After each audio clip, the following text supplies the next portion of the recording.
And I was thinking of it too in terms of like a big weather pattern. Like there's this space of creativity where there's no self and there's no problems. And then at some point, this big wave of thought storm comes in. This wave of the past, this wave of the self that sort of crushes all that creativity. But then it goes away.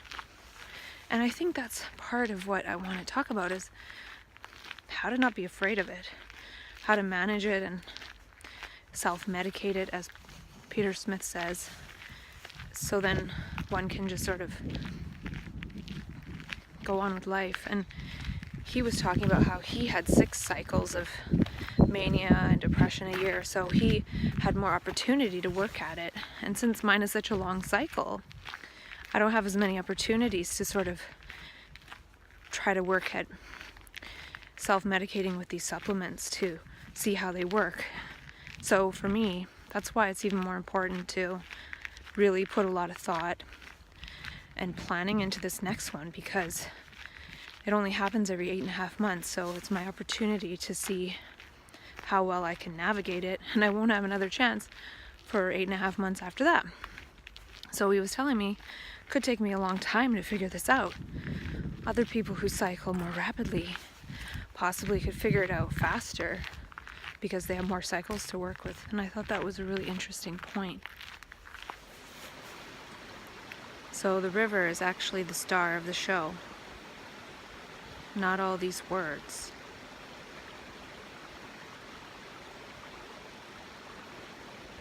And tonight I'm going to get organized with my crisis plan protocol and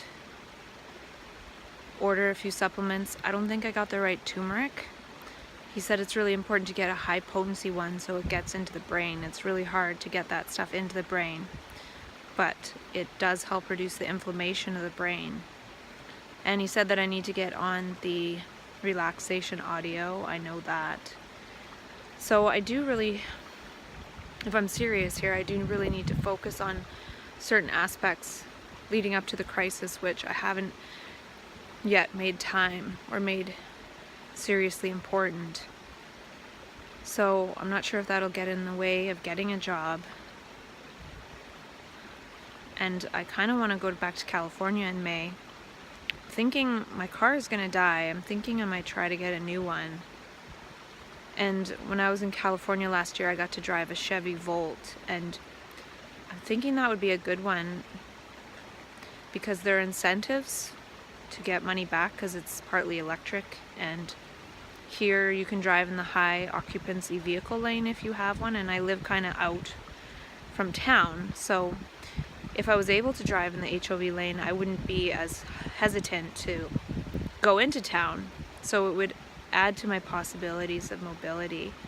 And it's partly electric, so that's in alignment with my values of wanting to be less harmful on the environment. Plus it goes like 700 kilometers a tank and a full charge of electricity, so that's pretty good. And I could technically drive to California on pretty cheap, and I don't like flying, so that way I would go and I would have a vehicle and it wouldn't be that expensive. So it's more expensive to buy, of course, but we'll see what happens. It came to mind today, and here I am talking about these sort of high possibilities, and I don't know what will unfold. But I do need to do the relaxation stuff, and yeah, lots on the go. Tomorrow I work. Yesterday I got 12,000 steps, which was great, walking around the mall, and I also went for a walk around a lake.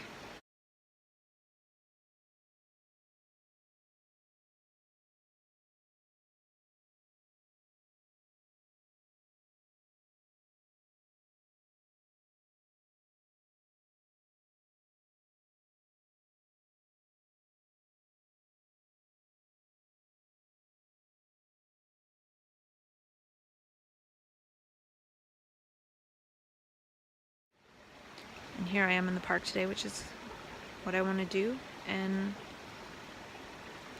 yeah, today it popped in my head that maybe what I want to do after I get through this next crisis is help people to self-medicate. Like, am I passionate about this self-medication? Yeah, I am. I'm passionate about being empowered to take control of these crises on my own and not have to rely on the acute care system of mental health, like the psych ward.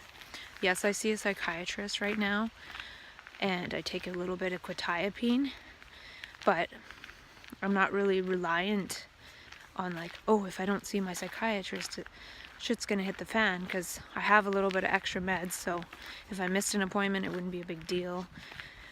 Like, I kind of know what to do.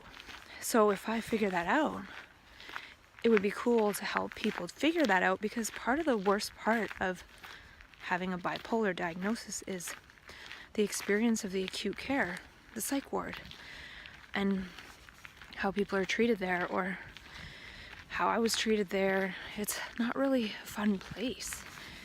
It can be not too bad sometimes, but it can also be completely horrific.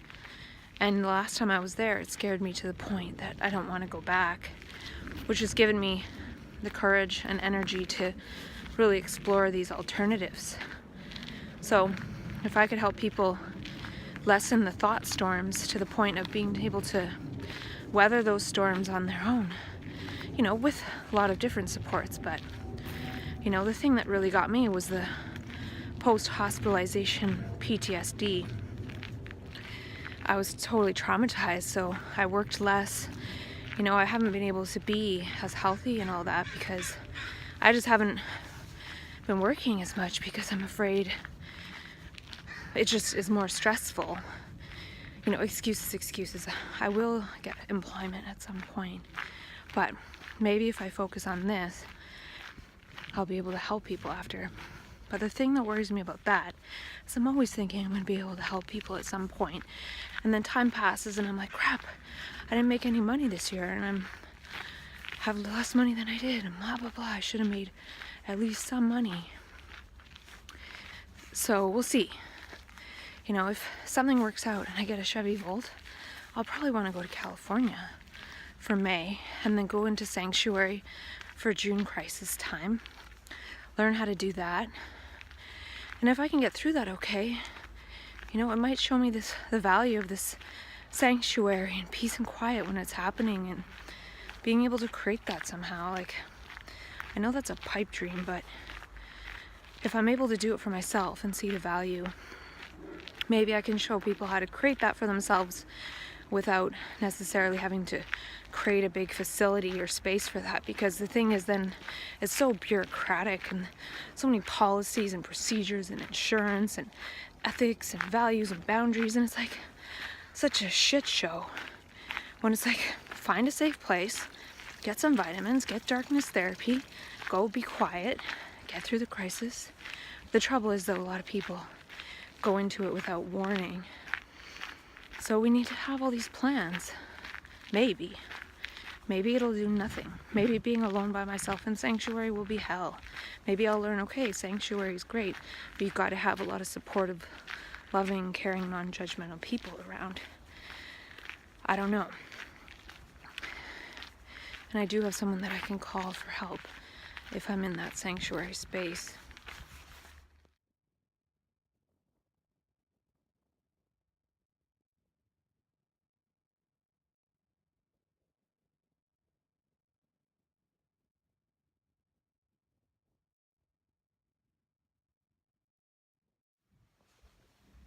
So after my walk, I wanted to look up to see if there are any 100% light blocking sleep masks. And there's one called the Dream Sleeper, and there's one called the Sleep Master. And I got the Sleep Master. It was $5 cheaper, like $35. And it says it blocks out some sound too. So I'm going to try that out to see how it is. I ordered that, and I got something I ordered in the mail, which was a lighter plug from my old car, because it has 3 lighter ports, and now I can plug in this air filter thing that I have, and bladdy-daddy-do. And I ordered something else. Oh, I ordered a screen protector, a glass screen protector for my phone that only you can see when you're looking straight at it, because sometimes I like to edit my videos when I'm out in public, but it looks kind of weird to be looking at a video of myself in public. So I thought that would be cool, especially if I live in town more and take rapid transit, so I can be more active and rollerblade and hike and things. So I can do that kind of work on transit. I don't know if it's completely necessary, but it's kind of fun.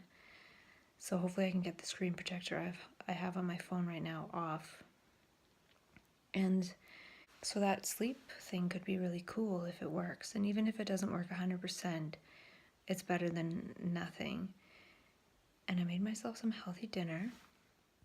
I haven't done this in a while, the big pile of food, veggies, and of course I got my organic sriracha. This is going to be good. And I'm going to watch the last 15 minutes of Ron Unger's presentation called Psychosis as Attempted Solving. Let me try that again. Psychosis as Attempted Problem Solving. And it's on Adobe Connect, and I got a link to it by signing up for his email list. So I'm going to watch the last 15 minutes. It's a really, really good presentation. And I organized some of my vitamins that I need to order. I just asked Peter Smith a couple random questions that hopefully he'll answer so I can order those and get 12% off before 6 a.m. tomorrow through VitaCost. And I also click through Giving Assistance, so I get 4% cash back. And I need to order Uridine from No Tropics Depot. And then I'll have my supplements, though I will probably need to make at least one more order before crisis time. And I might play tennis tonight, and I'm going to write a post updating my lithium orotate journey because it's been almost 3 months, and somebody asked me a question about that today. So those are the things I'm gonna do. And what else? Yeah, research this whole Honda Civic versus Chevy Volt thing so I can make a good case for it in my mind, or not a good case if it's not the right thing to do. Alright, no copyright infringement intended, but look at this slide by Ron Unger in his video Psychosis as Attempted Problem Solving, which I got by signing up for his mailing list on recoveryfromschizophrenia.org towards a transformation-friendly mental health system. Protect a person from going through extreme states. Not from going through, protect the person going through extreme states, help them develop a dialogue with that which disturbs them. I've done a lot of dialogue. Train people prone to extreme states and how to negotiate these states successfully. That's what I want to do.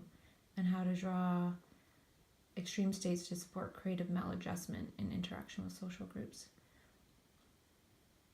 And the role in social transformation, our survival may depend on a better relationship with the visionary. That is just crazy genius. That sums it up right there. He says it so casually, though. I think that's how he can get away with it. He's not like, oh my God, our survival may depend on a better, oh my God. He's just like saying it just so matter-of-factly. This guy is just a genius.